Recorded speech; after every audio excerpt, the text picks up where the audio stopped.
Hey guys, Matt Price here. I just wanted to do a real quick wrap-up video of the overall experience that we had driving the Tesla down to Fort Walton Beach, going through Dothan to visit my folks over the past couple days.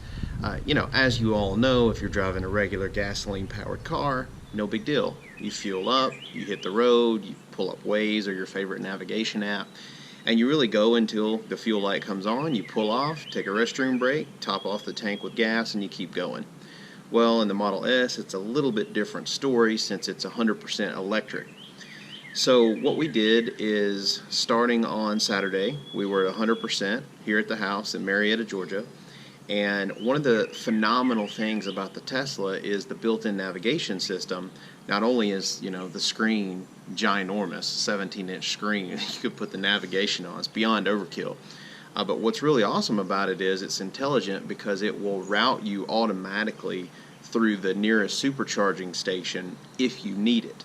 If you're able to make it to your destination and not literally be on, digital fumes or whatnot, it'll take you straight there. But if you're going to need to charge up along the way, it actually knows exactly where the closest supercharger is without taking you too far off the beaten path.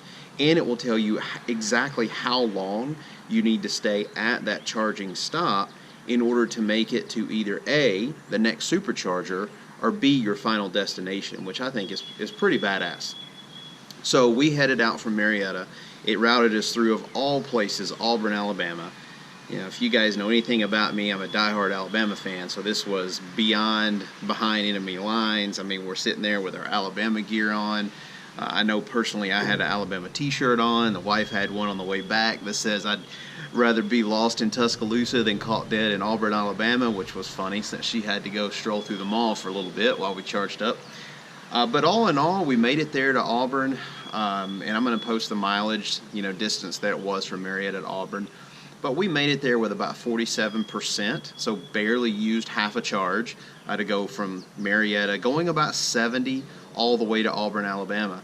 Now, even though as you'll see in some of the other videos, it said we really only needed, 20-30 minutes of charge, we're already there. It's a mall. There's stuff to do. So we went ahead and just let it top off.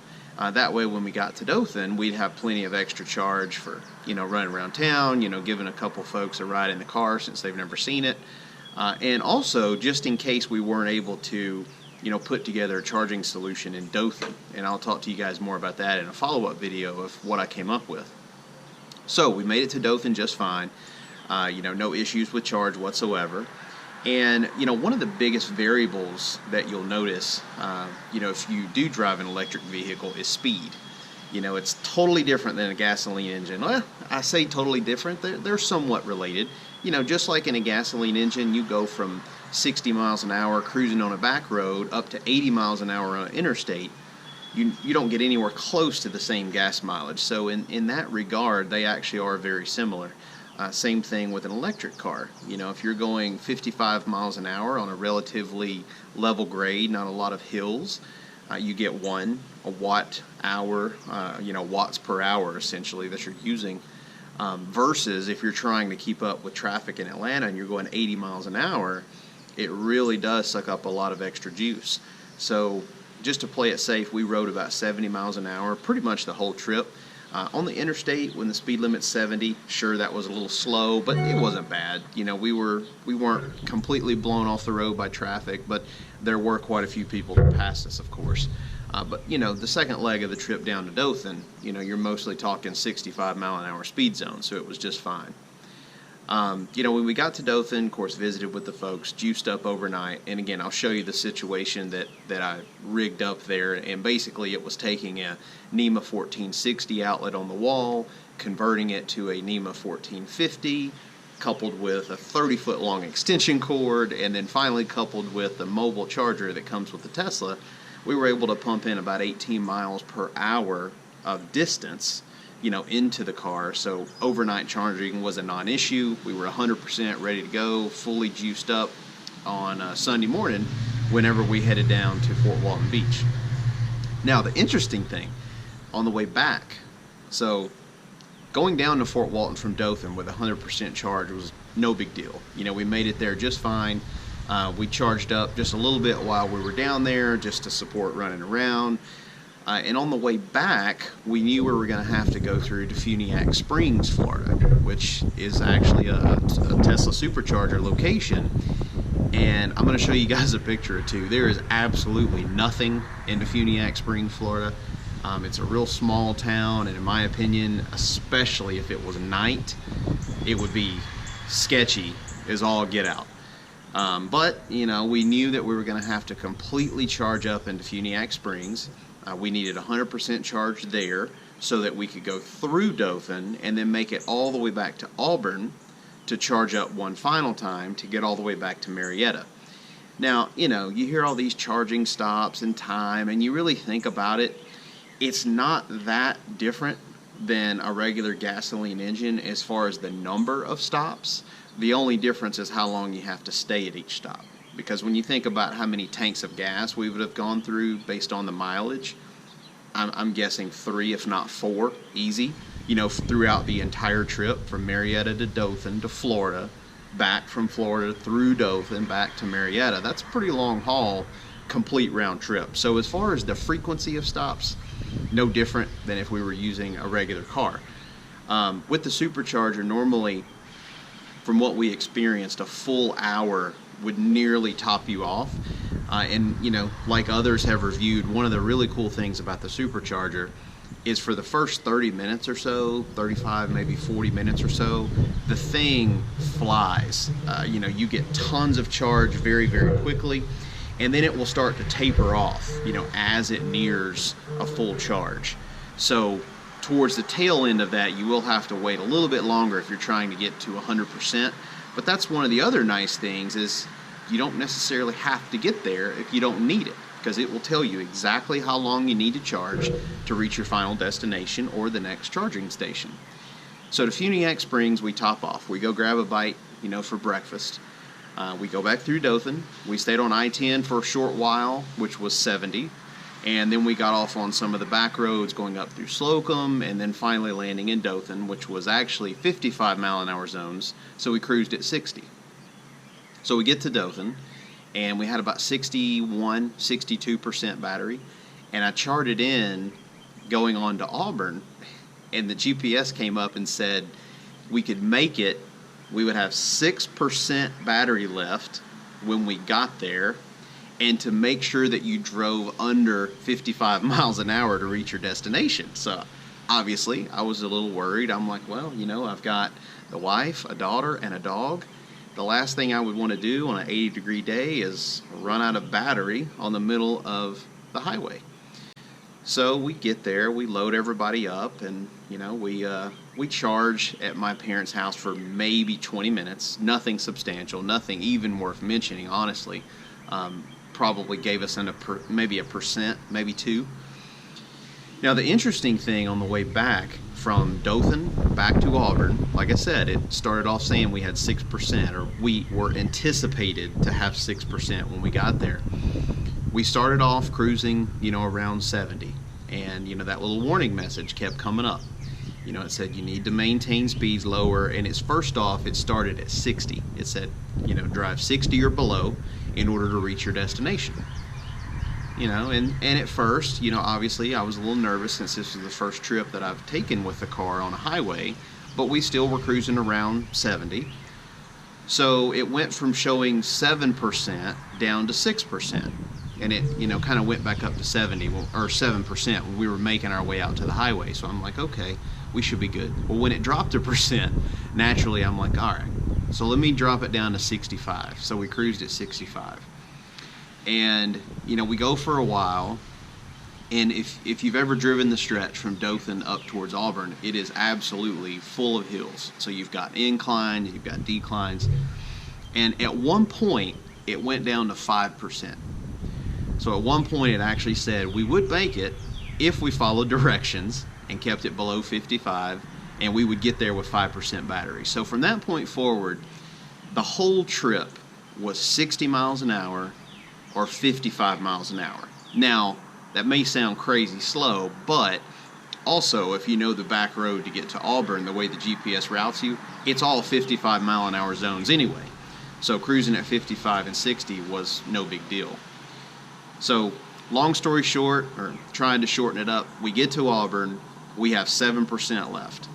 Now, the one thing that I would say that I am most impressed with regarding the whole trip and how, you know, the battery operates and the charging and the projected miles and all this stuff is when you put in the GPS where you're going, and I'll show you guys a screenshot if you hadn't already seen it in this video, where it shows estimated battery remaining when you get there, that is accurate beyond belief. You know, the entire trip from Dothan to Auburn, it fluctuated no more than 2% up or down. And we've noticed that it was consistent throughout the entire trip, not just that final leg where we went the most mileage with a single charge, but all the legs, you know, from Marietta to Auburn, Auburn to Dothan, Dothan to Florida. We noticed that literal, you know, percent remaining was so incredibly accurate. I mean, to have 1 or 2% fluctuation over the whole trip, regardless of how we drove, that's phenomenal. And it gave me a ton of assurance knowing in the future, you know, hey, look, it says I've got 5%, I'm going to get there with 5%. Now, granted, we don't, you know, we don't need to push the envelope. So, you know, normally you'd like to leave at least a 10% buffer, because what if you know, hit a roadblock, or what if you have to take a detour, what if you get stuck in traffic? So you don't want to push it down to the wire.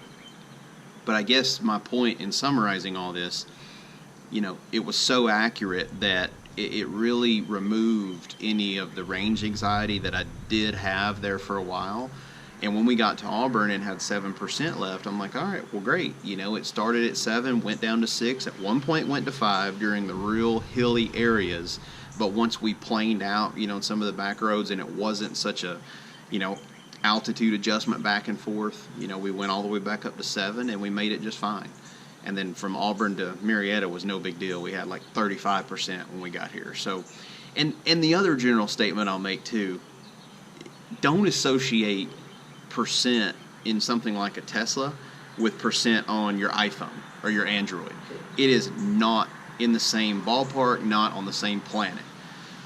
You know, if I've got 5% on my iPhone, I might as well just put it in my pocket and think it doesn't exist, because it's going to go off at any point in time. 10%, 20%, same way. I mean, if I see the battery in the red on something like a mobile phone, you might as well just go ahead and toss it on the charge, because you can't use it. In a Tesla, it's totally different, at least from what we've experienced. You know, you can get up to 5 to 10 miles on a percent or two. So when you really look at that, you know, we still had about 35 to 40 miles of range, all things considered equal, cruising at 55 the way we had been cruising with 5% battery. So when you think about it, it's like the fuel light coming on in your car. You normally have about 30 miles to go. Very similar situation. So we basically got to Auburn and our fuel light came on. So it was really cool, you know, just to see the experience from start to finish. Maybe a little bit longer video than I wanted to make, but just wanted to share all my thoughts and opinions and feelings. And when you think about the money that we saved, well, if you figure 4 tanks, you know, we at least 3, but I'm going to go ahead and estimate 4 by the time we got back in Marietta. Say $50 a fill up, well, you know, there's $200 that we didn't have to spend on gas for the trip. And really the only downside to it was just time. And in Auburn, it was no big deal, because the Tesla Superchargers were right there at the Auburn Mall. So tons of stuff to do, you know, some trees to roll, some Auburn fans to pick on. But, you know, I mean, cruising through the mall, there's tons of shops, you know, the wife and daughter had a good time walking around. So no big deal in Auburn. Now, to Funiac Springs, Tesla, what are you thinking? But anyway, you know, we did have some good home-cooked breakfast. It was real nice. But I would never go through there in the middle of the night. Very, very sketchy. But anyway, so this is going to wrap up just the you know, wrap up comments, thoughts about the overall first road trip in the Tesla. You know, summary, I was impressed. I thought it did good range-wise. You know, that longest leg that I've talked about was pretty much 200 miles after everything, you know, all the dust settled. And, you know, you figure if the car is rated for 240, somewhere around in there, and that's brand new. Let's not forget that. This is a 2012. It's got about 30,000 miles on it at this point, so you're going to have some battery, loss over that period. Not substantial, but we were still able to get right around 200, if not a little more, miles on a single charge, and still have more to go if we really wanted to push it down to the wire. But highway miles, I would say 200 realistic, real-world miles is what I'm comfortable doing in this car. It would probably go 220, if you're trying to do any type of normal speed and not drive 50 miles an hour on an interstate, which is begging for a wreck. But would I do it again? Would I take it again on a road trip? I absolutely would. Be a little bit more, cautious about the distances that we go in between charging. But like I said about that projected, estimated percent when you arrive, as long as that thing says we have, 5%, we're going to have 5%. And I thought it was so intelligent how it literally updated dynamically as we were consuming energy, saying, look, if you keep on this route, you may not make it. You might want to slow down a little bit, raise the AC just a little bit, so you're not using so much on the climate control. So very intelligent, easy to cruise in that car going down the highway. I loved it overall. I mean, it was a great experience. Future trips, if we go down to visit my folks in Dothan, it's a non-issue. There's charging set up at the house now, so go through Auburn, take a quick trip in the mall, going down, same thing coming back. It's no different than stopping for gas twice, which we basically have to do. So anyways, guys, thanks for watching, and leave your comments below. Maybe if you own a Tesla, what your experiences have been. Certainly appreciate you stopping by. Have a good day.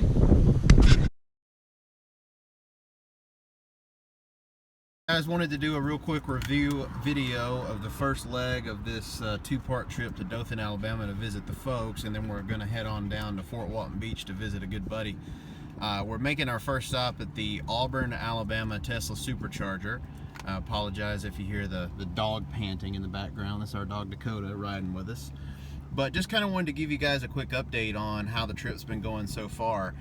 So we left out about 8:30 in the morning with 100% charge, and this is a 2012 Model S P-85.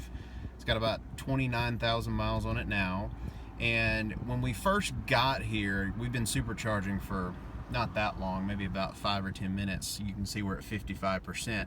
But when we first got here, we were about 47% battery left.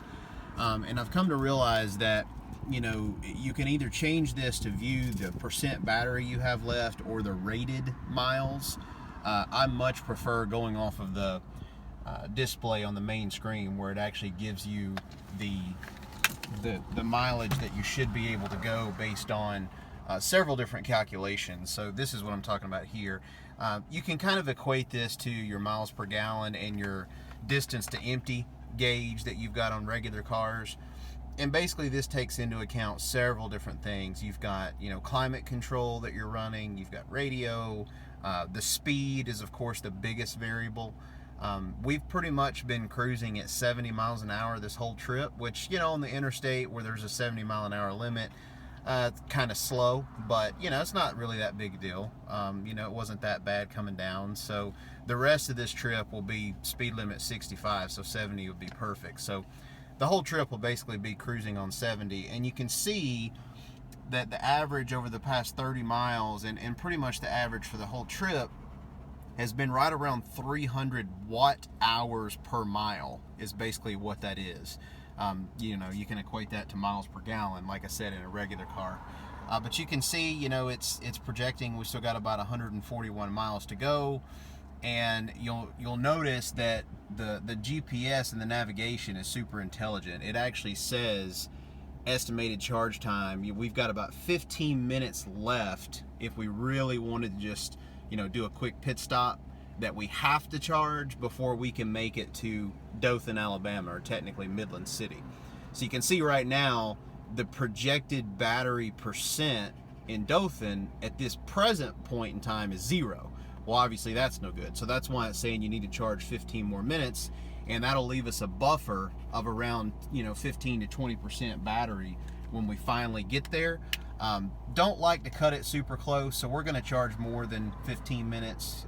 The wife and Isabella, the daughter, they're over in the mall, which is convenient. This is the Auburn Mall, so pretty good location for the superchargers, right by a mall. And you can see the screen that was up when I first started this video. If we click on battery, you can see that it's supercharging, 15 minutes to continue on your trip. Shows you what we're pumping in. You know, I mean, there is no faster way to charge a Tesla than the supercharger. So you can see that we've gone from 47% battery to 59% battery, and I mean, probably 8 to 10 minutes. So incredibly fast charge rate. But yeah, so we're just gonna hang out here and let this thing keep charging up, and just wanted to do a quick update. As far as the visual, this is what the superchargers look like. Got a nice whole bank of them here at the Auburn Mall. So literally you just plug this ginormous cable into the side of the Tesla. I mean, you know, you think about 6-8 gauge cable, this thing's probably 0. I mean, this is an incredibly fat cable that plugs right into the charging port, and you know, super nice, convenient location. So yeah, so this is the first leg of the trip, and we should be in Dothan probably around 1 or 2 p.m. So far so good. Hey guys, Matt Press here. Just wanted to do a real quick review of the charging setup that I've got set up here in Dothan, Alabama at my parents' house for the Tesla Model S P-85. So you can see that we've got the regular mobile charger, and what I've done is, first off, the mobile charger's got a pretty long range. You can see that we can make it all the way to this back door, and it's actually still charging right now. Now, the challenge was, you know, we're on this trip from Atlanta to Dothan, then on to Florida. So I was trying to come up with a system where I could actually get a full charge overnight here at the parents' house, rather than having to stop at another supercharger in Defuniak Springs to get on to Florida. And for those of you who know anything about Teslas, know that the 110 outlet is virtually useless. I mean, we're talking 3 to 4 miles of range per hour of charge. So you do the math, if the thing holds around 250 miles, you know, and you're down to 20 or 30%, you're going to be charging for multiple days to get up to 100. So one of the nice things about my dad's shop here is this used to be used for sewing and all kinds of other, you know, heavy machinery. So he already has several of the 220 outlets. So what I did is, I'm going to post links to this as well, but I ordered one of these really long extension cords for a 220 run. So this is a 30-foot cord, and it's designed for a NEMA 1450, which your Tesla mobile charger actually comes with a 1450 plug that actually connects right to, you know, this multi connector here at the end. So you could actually pop that off, do a 110, or you could do the 1450. So it's 1450, and what I did is ran it inside. So like I said, it's about 30 feet long, and apologies for the shaking here as we walk, but all the way back over here behind some of this machinery, what we actually have is not a NEMA 1450, that's a NEMA 1460. And the only difference that you'll notice, and I'm not going to unplug it right now because we're still charging, I'm actually going to post a picture of the before and after. There's a very quick modification you have to do to this adapter, which, real short adapter, right, plugs into this end and goes right into the outlet. It's only about, you know, a foot long. And basically what that lets you do is connect up to the 1460 wall outlet, convert it to a 1450 female end in order to connect this 30-foot extension cord. Now here's the thing. The extension cord is rated for NEMA 1450. And you know, when you're looking at amperage and what the actual Tesla mobile charger can handle, it pretty much tops out at 40. So theoretically, I shouldn't have to control the amps on the car at all. It should be able to push the full 40 amps into the Tesla and get a much faster charge, seeing as how the actual wall outlet is technically a 60 amp, NEMA 1460. The cable's a 1450, 50 amp, right? So therefore the charger is really the bottleneck, and it'll let it top out at 40 amps. The challenge is, though, this adapter is technically a NEMA 1430. And you know, I was reading on Amazon, and it says everywhere it's 30 amp, 30 amp, and a lot of other people have already ordered that adapter to use with their Tesla. So it's imperative that you actually turn down the amps on the Tesla to 24 before you actually use this configuration. Now, I mean, honestly, all I was trying to do is get a solid overnight full charge, and this definitely fits that bill, even charging at 24 amps. But if I'm able to find one, I may try to find a different adapter where, it's a full, NEMA 1460 to 1450 adapter that's not limited to the 30 amp. And I mean, you can tell that's an incredibly thick wire. So you might be able to crank that thing up and just let it do 40 amps, but simply because it's measured and rated at 30, I mean, obviously I'm not trying to burn the building down overnight while we sleep. So, I would rather play it safe and turn it down to 24 amps, which is what we did. So I'm going to show another screenshot of what we're able to get, and I think last time I checked it was around 18 miles per hour of charging. At 24 amps, that's fine. I can get a full charge overnight, 12 hours or so, something around that. So if you plug in before you go to bed, by the time you need to leave the next day, you'll be fully juiced up. So definitely a very quick fix. This extension cord is going to be very useful to have on hand, because if you also have, find yourself in an emergency and have to stop off at an RV park, the 1450 is really common. So that extension cord coupled with the incredibly long, mobile charger, I think that one's 20 feet. So that actually gives you essentially 40 feet of range. That's plenty of distance, if you can't get right up next to one of the plugs. So yeah, real quick fix, I'll show you the little modification we did. So if you ever bump into a 1460 wall outlet, and these are old, they're not that common anymore, but real easy way to fix it, and I'll post the links on how I found out about this and the small modification I had to do. So thanks for watching. In the next leg of our trip, we're going to be headed from Dothan down to Fort Walton. We won't have to worry about charging going down there. It's not that far away. And like I said earlier, we're going to be stopping off at Defuniak Springs to completely fill up on the way back, because we're going to be going from Defuniak, Florida, all the way through Dothan and then back to Auburn, Alabama, which that leg is around 190 miles. So we definitely want to make sure we're full on charge to make that commute.